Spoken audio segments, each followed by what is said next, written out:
Hello. All right, we're going to bang these out. $10 minimum super chat, not because I am trying to be mean. I'm doing that because I have work to do. We got to get through these so I can do other things.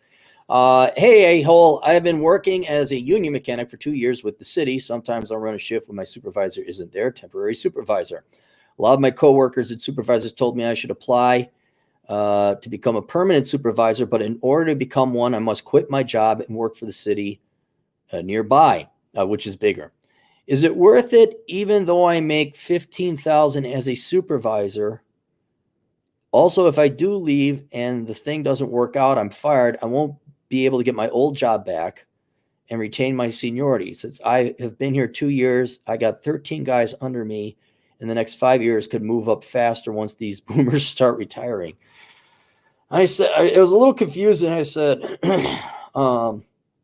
one, I said, you may not have a choice but to be retired. Two, if you've only been there 2 years and they're already tapping you on the shoulder to be temporary supervisor, that's a good sign. Three, if everybody wants you to be supervisor, including your supervisor, that's a lot of minds. I mean, always trust your own mind, but that's a lot of other minds saying that you ought to do something. And rarely do you get a sign from God or society like this clear. I said, I was a little bit also confused.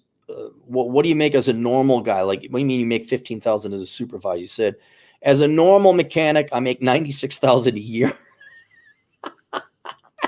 I'm so happy to see you guys in the trades making the money, man. That's so odd because you're like this young guy.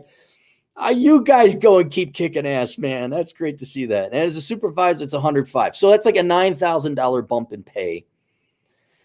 Oh, and I also want to know, how much further is the city? Would you have to uproot and all that? And you said, no, you live equidistant between the current city you're working in and the new city you would be working in. So you wouldn't have to give up your family or your social life or anything like that. You're planning on marrying soon? No, he's going to ruin. He's going to throw it all away. I actually don't think he will throw it away. And I know a lot of you are like, no, don't. It's like, well, he's from a more traditional culture, let's just say. Where it'd be like, yeah, okay, if you're within your culture, you marry within your culture, that might actually work out because you have tradition. And the women are still somewhat yet traditional in that guy's particular culture. So that's a separate consultation. You can just hit me up later. My wife divorced me, and what do I do? I married an American. I told you not to do that.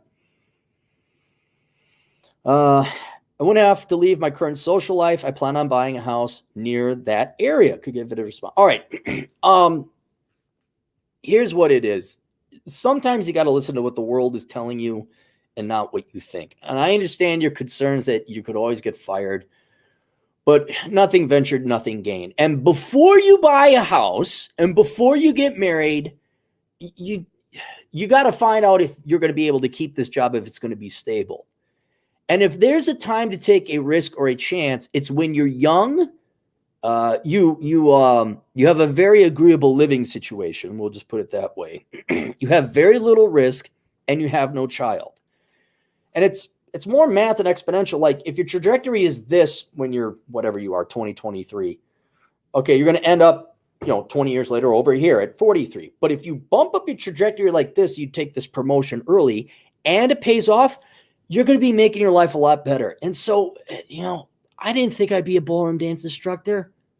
I didn't think I'd be an author. And I certainly didn't think I'd be this idiot on the internet doing the curse version of Dear Abby for money. I had no idea.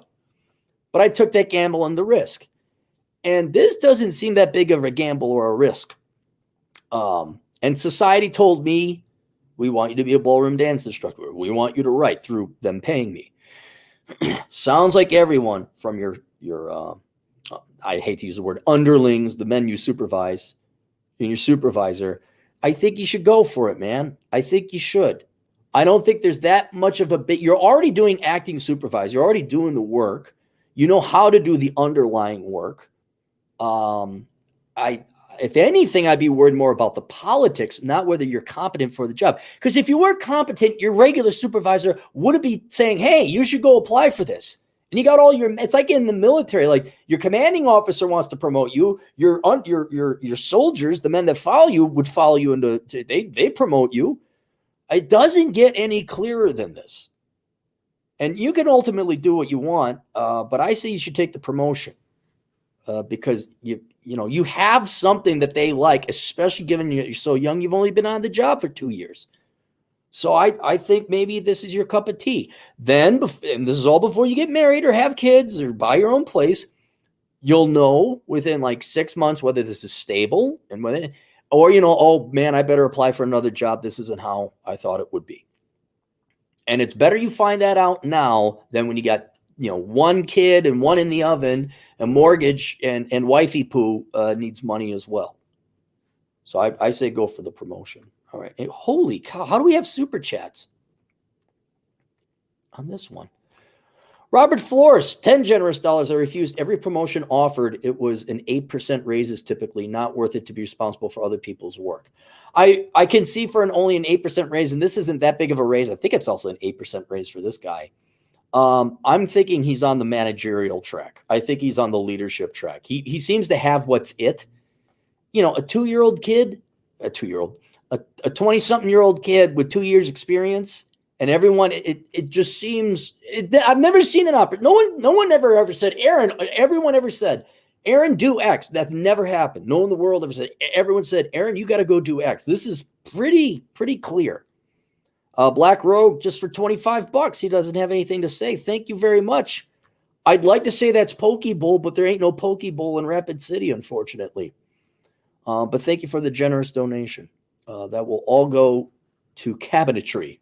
If you guys, we put in the septic tank. You guys all wondering where the house is. The flooring is going in, so that's all right. So the next step is cabinetry. All right. We'll see you guys later. Toodles.